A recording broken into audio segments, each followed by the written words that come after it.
What are your thoughts around programs for men or experiences? I was absolutely boggled by the prospect of bringing in nurses to bars to just educate men on what their personal health is like. That just blew my mind. Nurses love it. Because when else do you get a chance like that? They're often very in clinical situations. And so sit in a place and engage, it has a whole different skill set. You can't be behind here going, hey, hi.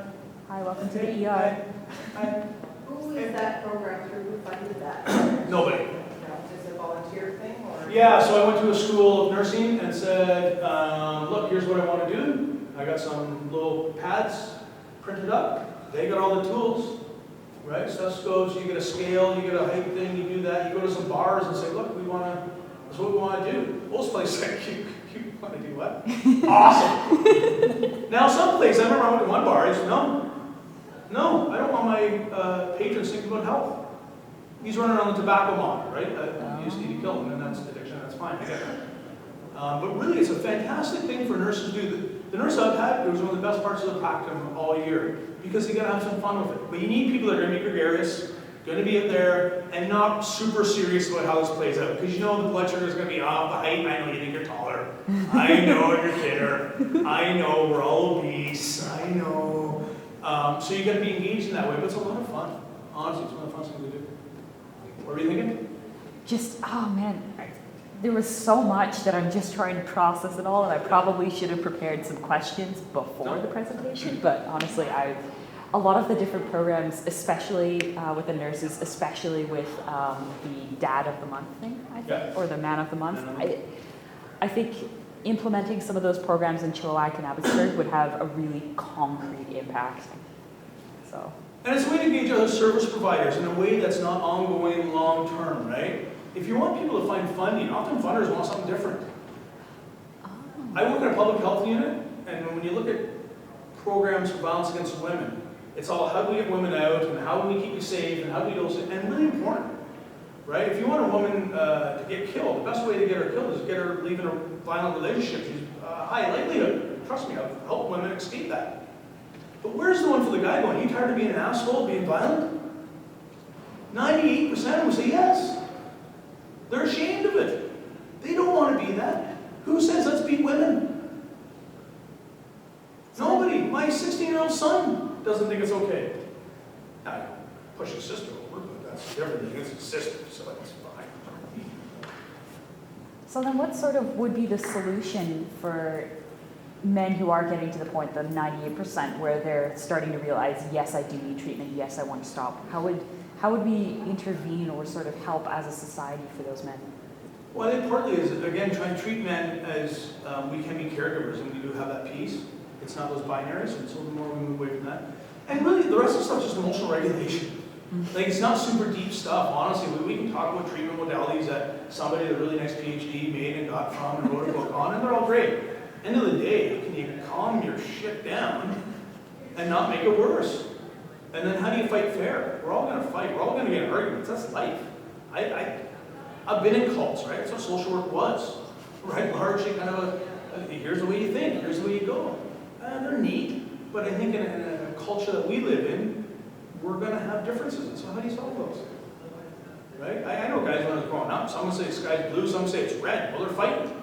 Even if the guy won who said it was red, he thinks he's won. Well, the sky's still blue as far as most of us can tell. But that's how they solve it. So I think there's those kind of things. And again, just engagement. Only ask them, what would be helpful?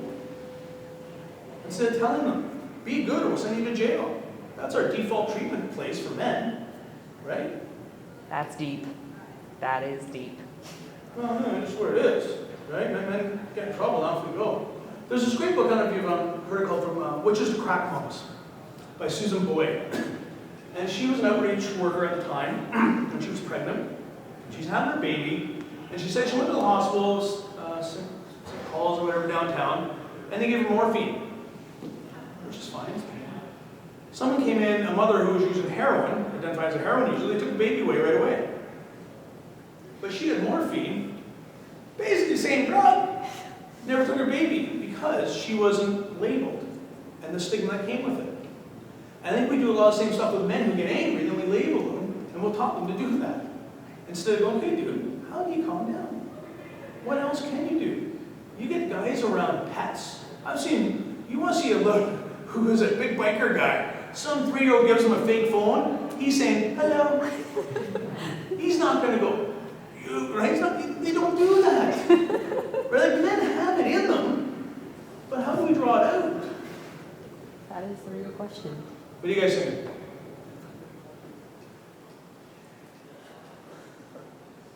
Being comfortable with yourself, I think that's a big part of it. Yeah, I think that's really, really part of it. And actually realizing that you have emotions and that it's okay to have them and that they're part of being human. Absolutely. We're not snakes. Right? Like, that is the big part about being human. The highs and lows. Always fun, but there's and feelings are just feelings, not right or wrong. Yeah. What else? Let's hear it. You're biting your tongue on something. Just some personal stuff. Camera's rolling, don't say. Andre, what do you think? I'm just reminded of an incident that happened with my first wife when she's bipolar and she was on a manic tear. Yeah. And she called up one day and basically seduced the children away from me on Father's Day. And I got pretty pissed off and I punched the closet, put a hole in it, and I was talking to the counselor about that. And then I said, okay, well, thanks for telling me that, and you know that I'm going to be reporting you to the Children's Aid now. Is there anything else I can do for you? And I said, I guess not. I guess that pretty much ends our relationship because I'm not coming back here for any more of this. But this is a safe place. Yeah. So, she's the one, who's, diagnosed and so on, and yeah, and then similarly, the police call me and tell me, oh, we were seen driving by your house, and don't do that. And I'm saying, well, actually, she's got severe mental illness, and she's really, this was while she was on her life with a train wreck unfolded. And the police are telling me, you'll be the one going to jail. Don't do it. Absolutely. And just let me feeling like shit. And that is a story I've heard more times than I like to recount. Around men just being labeled and no one following up. Now, there's also those things that have happened for women historically, don't get me wrong. Right? It's not a competing discourse. But I think it's one of those things as an ethical professional, I need to follow up. So he punched the wall. Good! Better than punching someone else. Sorry about the knuckle. Sorry about the wall. Next. But it's that piece, and I think that's where we really get into trouble with men, because they start opening up. Our systems don't allow for it. Yeah, I heard a story recently about someone whose partner, they were fighting and separating, said that, pretty sure he was sexually abusing the kids. Nothing had happened. Went to jail, lost the job, She later came back and said, yeah, I just kind of talked to the counselor and kind of got in my head that that's what happened. His life is dramatically different now. Without the charges, they were dropped eventually because they couldn't find anything, but his community knows. And so you wonder why men don't want to come out. Right? And we have a system, historically, the child protection system, right, and particularly the family justice system, it's one of the few places men are very biased against. Right? Women go, kids go right to mom because she's the caregiver right away, and that's why I get to this part where men can be caregivers. We might not do the same, we do it differently, but that's okay. When you go through school and you have a bad teacher, what do your parents say? All right, you meet different people in your life, get used to it. Right? How are you supposed to do that if you don't have different parents? If they're all robots. Yeah, sir, what do you think of that? Sort of relating to what he said, I've read a number of stories, all anecdotal, but of people whose partners have said, I want you to be more open, I want you to express yourself more, and they're like, okay. And then their partner's leaving, or their partner's like, I don't know how to handle this, what do I do? Yeah. Sort of relating to that. And it was also, I'd never seen the 5 stages, the meditative and the premeditative and all those. And I think it's interesting. I've heard of a lot of guys who I think have acknowledged, oh yeah, maybe I should do this and maybe I should do that, and then never going anywhere. Mm-hmm. And I never actually seen it like what's the word for it? Like articulated like that before, which is kind of interesting. I thought. Yeah. I know, a lot of people who, oh yeah, maybe I should change that. I know me personally, I worked out in 2012, it was great, and then I stopped. For the last 4 years, I've been like, yeah, I should get into that. I should, later, after school, after the semester, after Christmas, after whatever. It's something just, I've never seen it like actually articulate that before. Yeah, and relapse is part of it, no matter what change it is, right? When we talk about drug use, it's relapse. And exercise is a great one. I often use women in this case because it's easier, it's more relevant, people get a little bit easier around, because again, this kind of anorexia idea where women start diets when 12, right? Just ridiculous, right? The body image issues. But I don't know anyone who started that when they're 12 and never had a chocolate bar when doing McDonald's, right? Same with men, and how do you do those kind of things, right? I got an email from a guy the other day. I really need help. I'm thinking about my life. And so I emailed back, I'll set up a session. And she, yeah, you ever had one of those drunk nights where you sent out emails you should have? Not in a while. Okay, maybe another time, maybe. Right? But it's that kind of piece, right, around contemplating. How do you just start doing some of those things? And I think the things guys will do. No, who wants to get nothing? Except it's reinforced, right? Kind of with the schoolgirl issue. Who do you hate in class and who do you like afterwards? Yeah. You're going to say something on it? I was going to talk a little bit about couples counseling, because that's the area that I work in, and setting up practice in the West and Harvey. And my interest is in, being approachable for men, and some of the things that, the ways I'm trying to position myself in the marketplace. By calling my business a solution-oriented business, really, although it's not solution-oriented counseling per se, but that it's not about focusing on the problem and blaming the guy who frequently is the one who's perhaps withdrawing, and then the female partner is the one who's the complainer, right? The pursuer, she's the one who will bring the male to the couples counseling. Yeah, and then so it's really more about recognizing, okay, well, what can we do here? Let's not fixate on who's at fault, but let's talk about what we can do. So that's one of the things. Yeah. At the same time,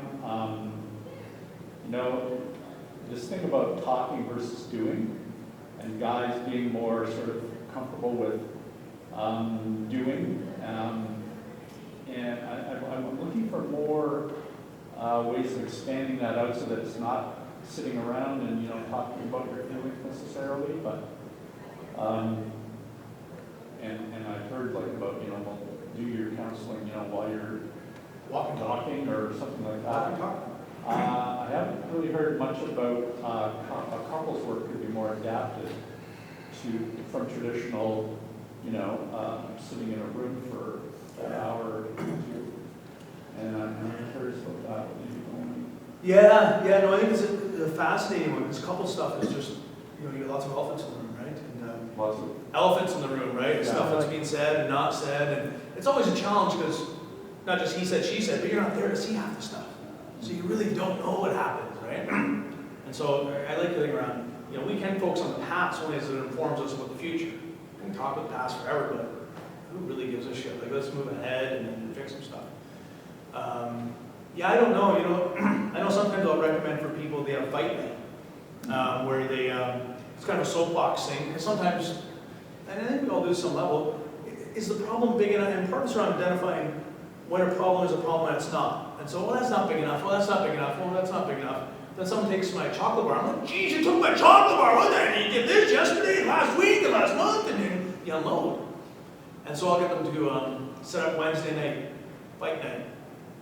You're gonna have an hour, and tell me everything you didn't like about me that week. And you gotta have one good thing for me as well. And it's only about setting up, so 2 things. One is that she knows what's gonna be talked about, because often he's fine drinking away, moving away, pushing it down, not talking about it, just leaving it. So she knows there's a time, and he also knows he has to come up with some stuff. Right? So there's a deadline, dude. Okay, your soapbox, and so what do you like? The laundry, what, I don't know, right? But it just kind of, but you're right, how do you activate that, man? That's good for conflict avoidance. Yeah. I think the other ones are the ones, that are not necessarily conflict avoidant, but, they're quite willing to get in there and mix it up, but they're not doing it in a way that it can be, produce a positive outcome. So once those skills are taught, though, I had this idea, just going along those lines about having couples recording their fights on, on a cell phone, right? Yeah. And it's not so that I can necessarily listen to those conversations and decide who to blame or who, but it does put people on their best behavior when they know that that's happening. So there's an opportunity there for increasing their self-regulation. And I think that's valuable. As long as they've been taught skills so that they know, oh, I shouldn't have said it that way, I should have said it this way. Right. Oh! So it's, but then also, moving into the exercise into for them to be able to listen to it themselves and find their own parts in it. Anytime you videotape yourself, you like it? It's very. Eh? No. For school? Like, my goodness. Did I say that? Really, that's the question, Jeff? Holy. Can you slouch anymore? Like, it's really depressing stuff. But I think it does keep you on your best behavior, and it's pretty much an objective piece. I often thought about making an app that once the volume goes so high, the lights shut off. Ah! I haven't quite got that far yet, but somehow I'd like to do that for those people that, because you do get those people that kind of just butt heads and don't really get anywhere, right? And that's fine if you just want to fight, right? Some people like the fight fuck model, right? Let's have arguments with good sex afterwards. If you're into it, that's cool. Can't we just avoid the fight?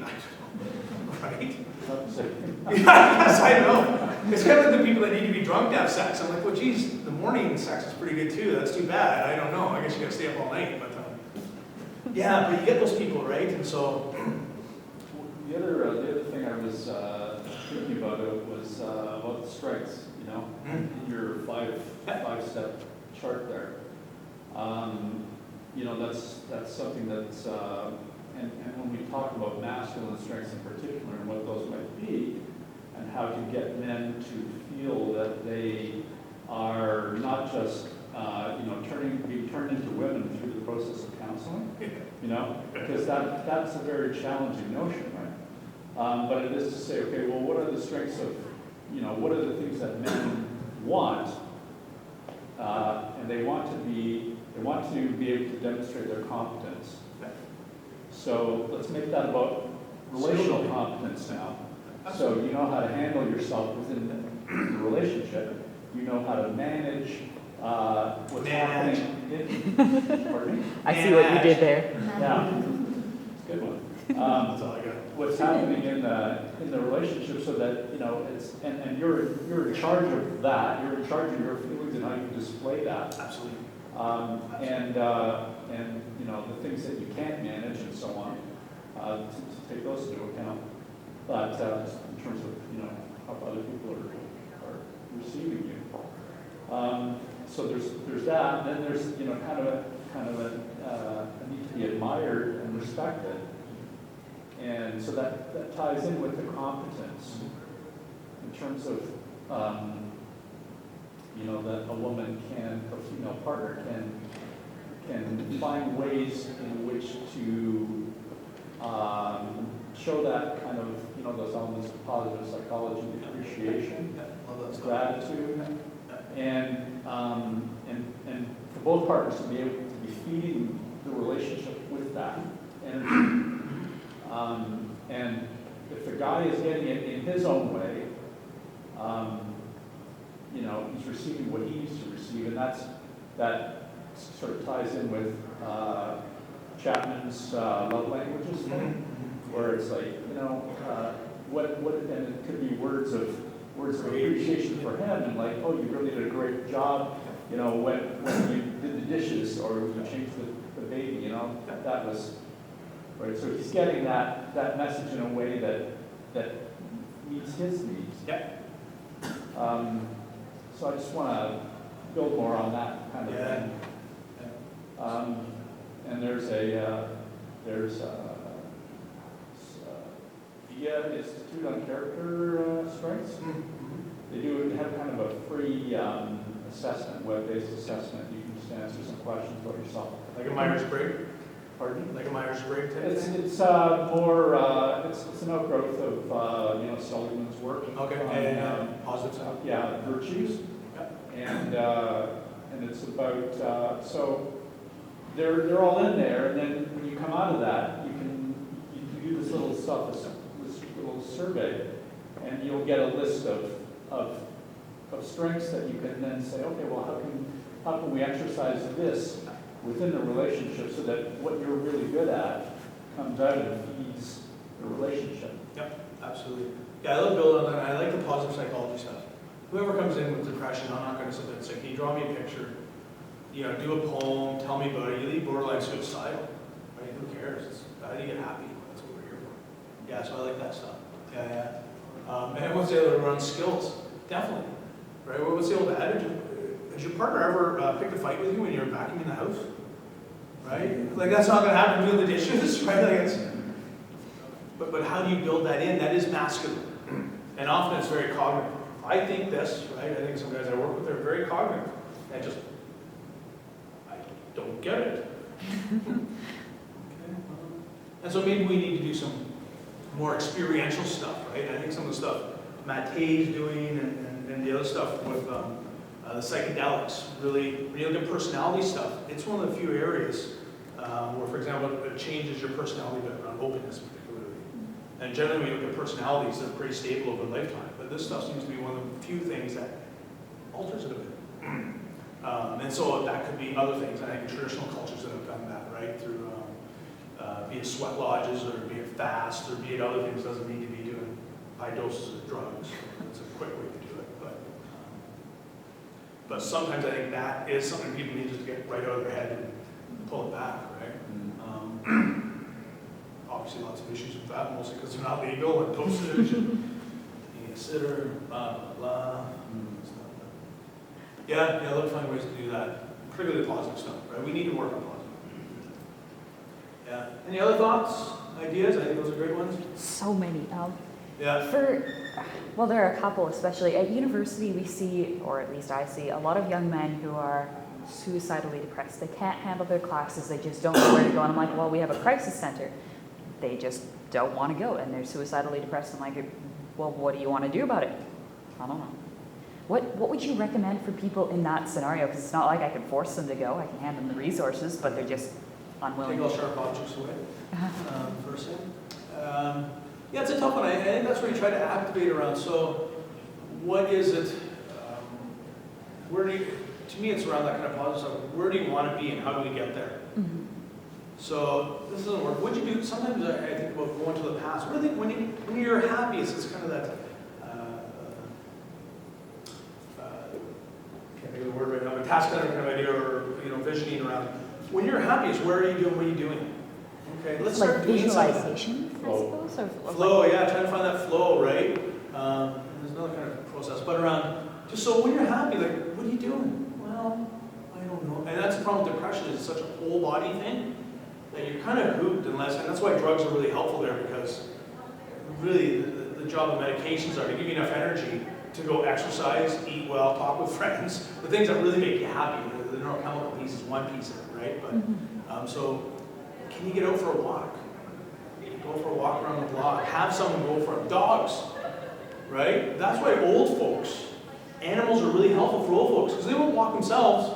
But Fluffy needs to go to walk around the block, and geez, I'll do it for Fluffy, right? And so when you talk about therapy dogs and those types of things, sometimes I think those are the types of things that are helpful to move guys, because otherwise with depression stuff, they're really in a dangerous spot because you don't ask for help, and there's plotting, right? And then you get this weird idea where all of a sudden they're happy.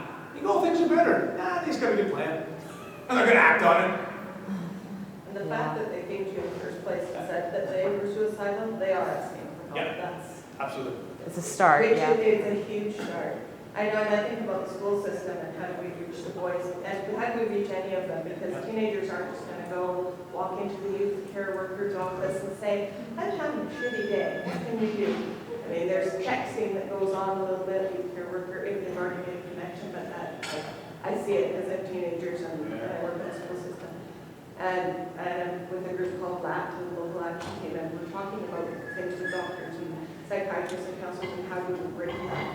And we're also talking with youth who are a big part of it, and they really think technology is a huge part of it, making that little connection, but not being covered upon. But I don't see a lot of programs for boys. I mean, my daughter has been my issue, so I think I see it from that perspective, but they have a great program in Chilliwack in the school district.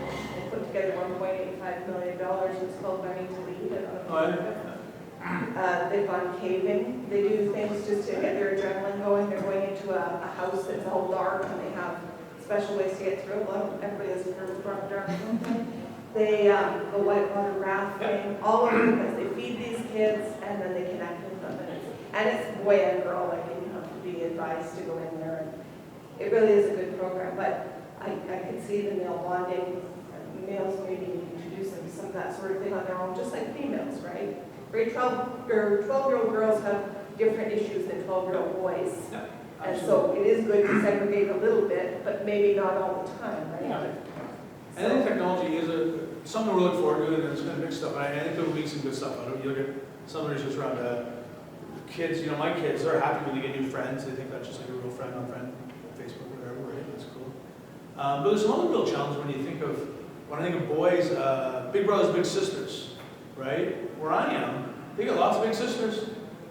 Big brothers, not so many. They have a whole bunch of little boys waiting, right?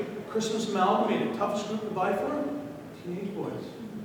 You have to ask specifically to have them donate, because people generally don't, because they don't know what to get, partly, because boys, again, that kind of isolation piece, right? But maybe texting for buddy, right? Bring them out, that he's talking. Again, to me, it's just about engaging.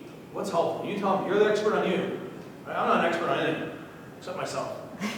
Honestly, and that's questionable at times. So really just the best way, in your opinion, would just have a dialogue, go back to basics, take care of yourself, Yep. just have a discussion. Okay. Yeah, now, yeah, trying to get out and do stuff, right? Like, can you go swimming? Can you go, whatever, or go for a walk, get outside? There are those concerns of once they get us, but sometimes you really do need to bring them in and push that further, unfortunately. And that just sets off a whole other set of issues, but it's around life and death sometimes. And again, with 80% of suicides being male, right? That's a problem.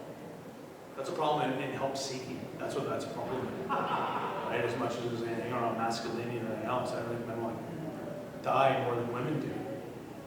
I think they're able to see the other side, and there's more options for them, but men and boys don't, right? It's really a struggle getting them to engage with the resources that I know are there, Yeah. that I'm like, I can help you, I can at least bring you there and do my best, but it's been difficult to sort of draw the line for when should I start interfering in your life, when should I start kind of digging in and telling you that you have to go versus, trying to kind of help them on my own.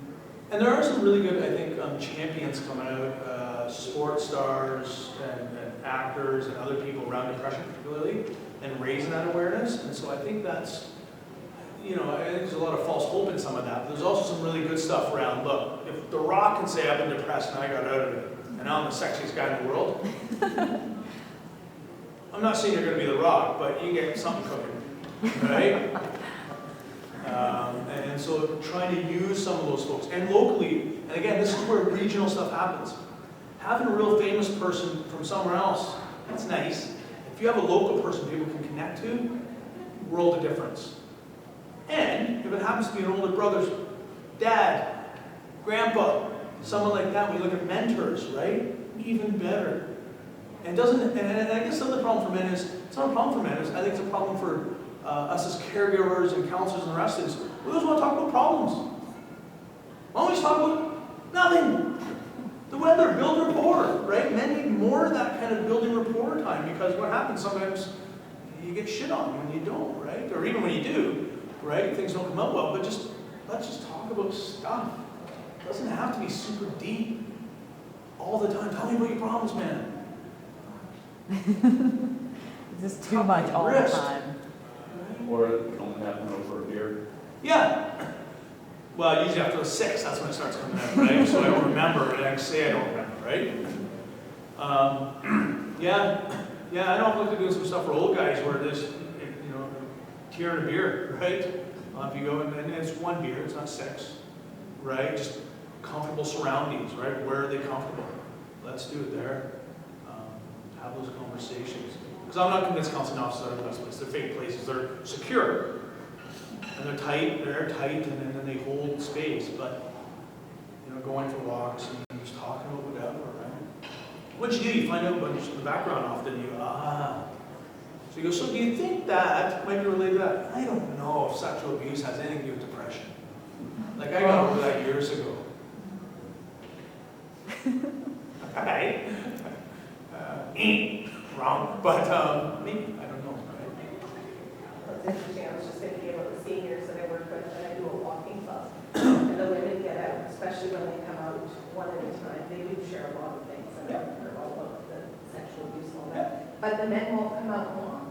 Like, it's interesting why that is. And maybe I'm going to push that a little more. Maybe, or get a dude to do it. Say, we're going to go out and tell me about your story. Like, help me understand how. Sometimes I think that's it. How do you tell me what I can learn from you? Glean some information to me around how to live healthy. I have an idea about that actually. Yeah. And that is that men really focus on the functional, not the relational. Yeah. So if they're walking, they have to be walking somewhere. Yeah. Right? It's a goal. You add purpose. Goal oriented. Yes. Yeah. And if they're, and it can be a service purpose, not a selfish purpose, Right. but it can be directed.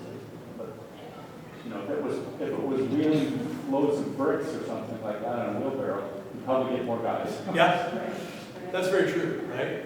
And those are just little subtle things. And to me, I often look at it as cultural. Right? Just little subtle things, you're right? And we got to walk in. Even if I'm going to complain all the way because of bricks, I'm out and I'm doing it. I think that's really wonderful how we can look at these masculine traits and sort of not only identify them, but sort of use them to our advantage in counseling and sort of target our approach to different men. I thought that was just mind-blowing. I don't know why, it just blew my mind.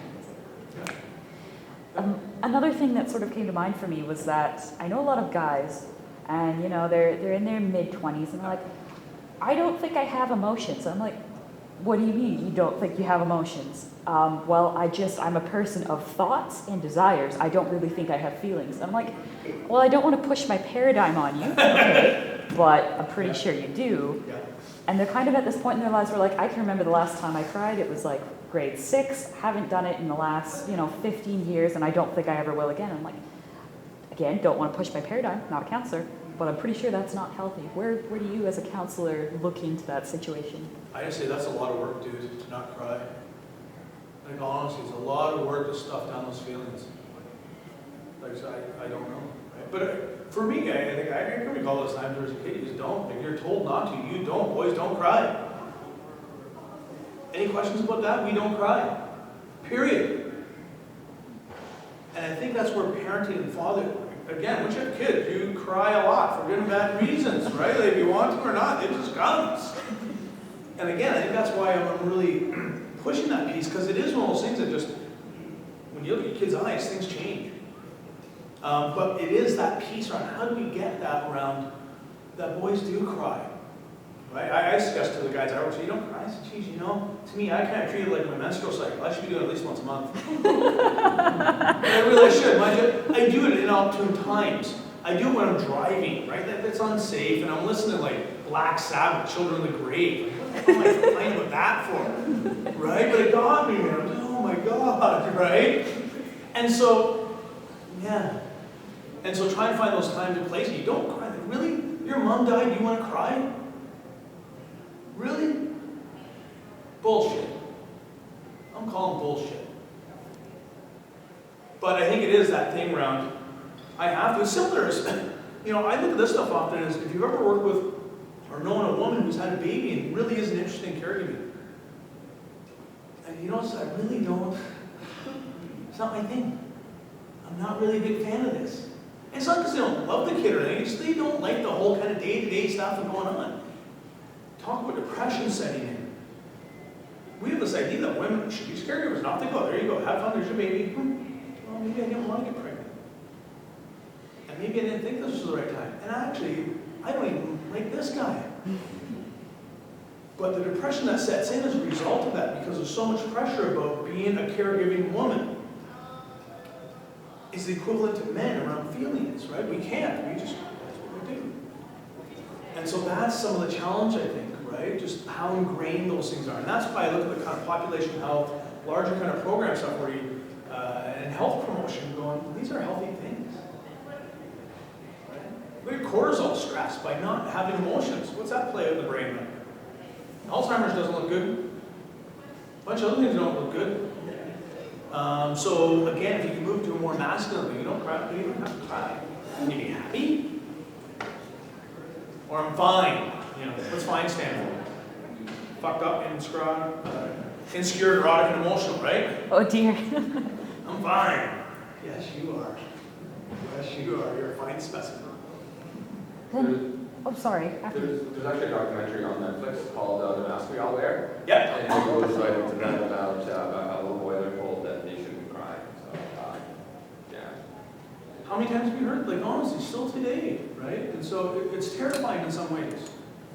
I mean, I think that's why some of that really work with young kids and developing that. And even, you know, I've seen really, again, the bullies and the big guys that are trying to be tough. You get around little kids, their world changes, right? And so if Fluffy got hit by a car, but he never had feelings, he'd have to drink a lot or smoke a lot of weed or something not to cry. I'm just kind of wondering, Spock. It's called Spock. from all of your experiences working with different men, you know, I know these men and they're like, okay, well, I feel happy, I'm okay. And this is like a couple of different people I can think of very concrete examples, and they're like, I don't think I have feelings. I'm happy, I guess, I'm okay, I'm functional, but I don't have feelings. And it's just like, is it possible that me as a person, I'm just unaware of this situation where people just don't have feelings? Or is that probably not a thing, where they're actually just repressing these feelings? Well, there's probably, you know, some folks on the autistic spectrum that would say they don't have feelings and feel that way, right? Like they're far more rational. Mm-hmm. So if you start moving down that way, there might be a bit, right? Again, right? That kind of piece, or an Asperger's. It's not that they don't have emotions, they're just kind of quicker. Yeah. Right? They're kind of, now I'm mad. But I think sometimes, and again, age groups, right? When you get in kind of that, you know, my son would cry up till he's about 7, 8, 9. He's really trying not to cry now, right? 16. He probably won't cry until he's 25, 30 again if he has his way. And so it's that really area, particularly with adolescence, where we become very polar in our gender roles, right? It's very, very binary. And that's why I like some of that kind of playing around with gender, going, who cares, right? I remember talking to him when he was 8 or something, 9, hockey, and I said, geez, you know, Sidney Crosby, wouldn't it be great if he was gay? Because he's such a good star, and he's such a good-looking guy, a role model. He goes, why don't you like Sidney Crosby? Where'd you get that from? But it was just kind of that feminine idea, different, that, well, because I think it'd be great if he's gay. Obviously, I don't like him. So he was hanging out with some gay guys yesterday. Like, what the hell are you talking about? But for him, it was just ding ding, right? And that wasn't for me. That's not the house I raised kids in. That's his buddies. And that's his culture. And so I think that's why getting guys together and doing some of that, having other guys going, it's okay, man. Right? I'm lucky to have these feelings because I've grown up with a bunch of flaky, you know, latte sipping, tree hugging, pinko commie hippies, right? And so we talk about feelings and we're counselors and that's okay. But a lot of people don't have that luxury. And so I think trying to build that luxury into people's lives around quality of life. Right? It's a quality of life thing. Yeah, I had a couple of ideas briefly about the guy that you're talking about, and then one of them is to frame it in such a way that it is a positive quality. And so it's to ask him, what do you think would help you cry? Or what do you think would bring out some of those feelings, would help you feel, perhaps? But it's the idea about, that it's something to be desired. So that's the first step. And another thing that you might say is, if he's 21 and he says, I haven't cried since I was 6, and you say, don't worry, you will. You'll still be able to. You can still do it. And it'll probably be something that you'll grow into. Yours not mature enough yet. You're blowing my mind right Yeah, now. that's a good one. I like that, yeah. Yeah. I think even like having resources not available ready to go, but knowing where they are is something that we don't do well enough. I didn't know if you had a crisis center. Oh dear, we have 4 centers. We have the Women's Center, I know we that have the one. Equality Center, we have the Crisis Center, and we have the Peer Resource Center. But I know, No one knows. and me personally, I've probably somewhere around the neighborhood of a year ago, someone said that people should just talk to counselors because you should, not because anything's wrong, because it's healthy to. And I'm like, well, let's Google this. Let's see, just because I'm curious. And I Googled Abbotsford counselor, and I got some dude family counselor, some dude some other sort of counselor, some dude. And I said, wait, is a family counselor the same as this? Or wait, how do I know who's real and who's bullshit? How do I?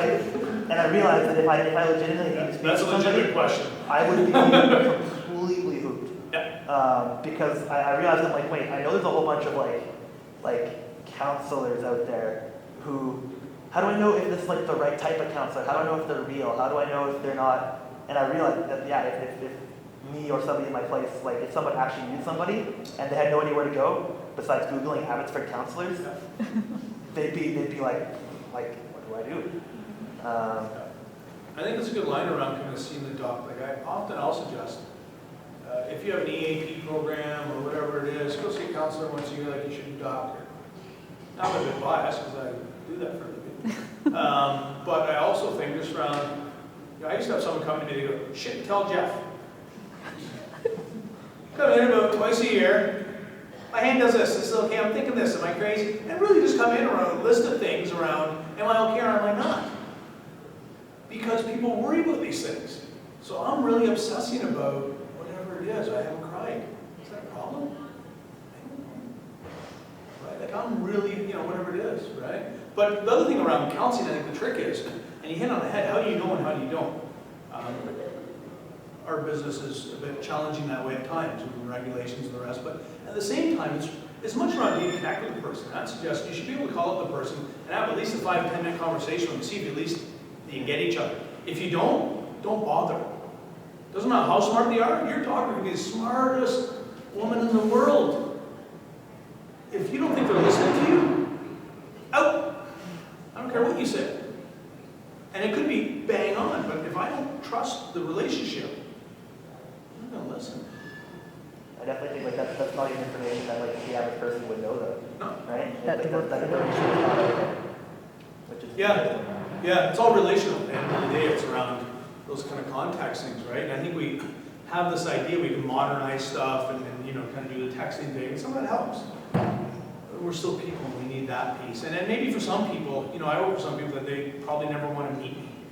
They just like the phone calls, right? That works just as well because, again, it's not this face-to-face, it's too intimate, this stuff here, right? But a phone call, from the East Coast or from Texas is fine, or California, wherever it is. And so, again, sometimes I think we want to go from here right to treatment and do stuff. Let's just play around for a bit. And to me, a lot of it's around play, frankly. I'd sooner make it fun, because you're more likely to do it if it's fun. Yeah, it's going to hurt, but it's good for you. When's the last time you want to do more of that? Right? But this is going to be fun. Exercise can be a whole bunch of things. Thinking good can be a whole bunch of things. Right? I wanted to ask you about, in terms of men, being resistant to having feelings. Yep. I don't know whose research this was, but it was that reported that men are concerned, men actually take a long time to recover from distress, emotional distress. And the theory goes that, you don't want to go there if that's the case, right? Because you're just going to end up feeling bad longer. Women's recovery period is quicker or shorter. How does that sound valid to you? I can see, again, I think the challenge is men aren't trained to have feelings. Happy, horny, hungry, angry. That's our 4 feelings. Outside of that, we struggle to identify them. But, for example, women use what? 3 times as many different words in a day than men do? Something like that. You look at narrative kind of stuff and linguistics. So even that, to identify different things, women are far better at it because they're trained at it. We're not. How you feeling? So that would be more traumatizing to guy to pull some of that out. Kind of like when you do trauma therapy. Just effort. Yeah, and it's similar to trauma stuff, right? Like when you're doing trauma therapy with someone, you don't always go back or really go back and talk about the trauma all the time unless they need to, and you need to get over it. Because closing that can of worms, right? I've worked with people now, later they come back like disassociative, they're driven, and they don't remember, they bang into walls because they opened up a can of worms that we weren't able to close. That's not helpful. And you got to be really careful when you get into some of that stuff. And emotions, I don't think, will be a whole lot different for guys. And so you're talking about a whole bunch of things I don't have. Man, I was just looking for a girlfriend. Now I don't have emotions. Oh, dear. And I didn't like my job. Man, I don't know. But I can see some of that. It's a tough one with emotions, and I think that, again, it's one of those things to, again, we want boys to cry. And I think we need to model it. I remember my son saw me cry when my mom left. Just, what the hell's going on? You're leaking. Like, ah! I'll do it again. That's kind of the way we roll. Yeah. Any other thoughts? I don't want to keep you guys too long. It's been a really good discussion. I'm willing to stick around longer and talk to people are. So sort of like a closing summary, you would say that it's important to have a conversation with people who aren't really in a bad place and just build rapport. So that's important, as well as engaging men with other men who can be role models for, I suppose, expression, emotion in a healthy way. Yeah. Just we need to move away from the binaries, right? We need to move into men can have different roles, right? And we do. We can be a caregiver and we can be a worker. And actually, we need support in doing some of that stuff. I like your comment around, you will cry and how that happens. It's actually attractive to cry. And so I think it's one of those things where, again, kind of like the women in Wales, who's the jerk in school? The loudmouth schmuck boy. Who you attract to words afterwards? The loudmouth schmuck boy. Okay, we need some people being attracted to Alan Alda or whoever the nice kind of emotional guys who are, those soft peach guys, right? And that's okay, and that isn't getting rid of your masculinity. Actually, that might make you tougher because you do have emotions and you can move on, right? Where you see guys cry after the football game, they lost. Like that makes you cry? It's a pigskin. Nice pigskin, maybe it's a pigskin, right? And I think it's really even a big misconception that we all think that it is weak to cry and that men aren't strong if they cry. At my wedding, I think my husband made 4 words into the speech and was crying. Yep. And people loved him even more, Absolutely. And nobody judged him for it, and they embraced him even more. Like, really, I do think that's what society wants. They just don't get that yet, right? They don't think of it on that level. I think we get that, just we still have this running narrative that doesn't happen. I think the more we try to find those, right, times when that does happen against the norm, people start going, maybe that story we keep telling ourselves, that men don't cry, has never really been true. Because you're absolutely right. I don't know many in hetero relationships and even queer relationships, if someone cries and someone else isn't, if the guy cries and the other person goes, I don't know about this. Quite the opposite. You're showing humility and humanity. Now, if you're a robot, that's great. Off you go into the engineering program or whatever you're doing and hang out and build your perfect robot type.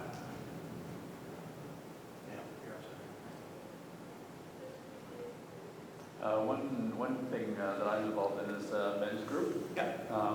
And it's not my group, but I'm just a member of it. But there's a number of us, I think different groups in the Vancouver area, of course, I guess different ones run different ways. And some of them, I don't know, Mankind Project. So they follow kind of a little bit more role focused, where you men have these sort of traditional roles that come from the poetic movement, so-called, of you know, the what's the king, the joker, the wizard, and the knight, I think. Men find themselves in those different roles.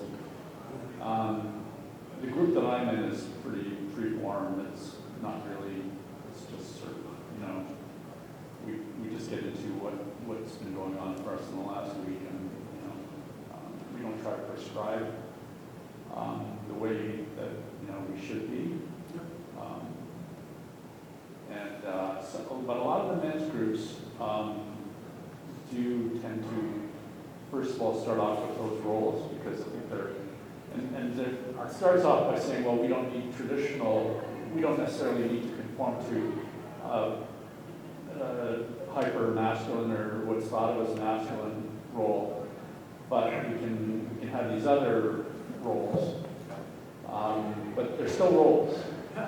They're still you know, prescriptions for, you know, what's acceptable, and I think maybe that, I don't know if that's kind of a necessary transitional stage in the evolution of, you know, men's liberation before we can get to the place where, because crying's not one of the four roles, crying guy is not one of the four roles of Friar Tuck isn't a crier. of that the movement so much. No, I like those. If you've ever done sweat lodges, done men's sweat, those are fantastic places, very powerful as well. And then again, just kind of experiencing guys talking about feelings. Sorry, Jimmy, you just consider part of it? There's some places on the one I belong to is called Men in the Mirror in Westminster, but it's closed right now.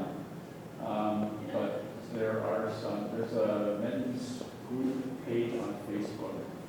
I can't remember, my friend runs it. So it's something. You're helpful too. Okay? You're a friend of mine, but I can probably get something for you if you want. yeah, that'd be good. Honestly, I think it was a great place. Again, just we have feelings, and look, we didn't explode. Neat. Thanks, folks. Thank you so much for coming out. No.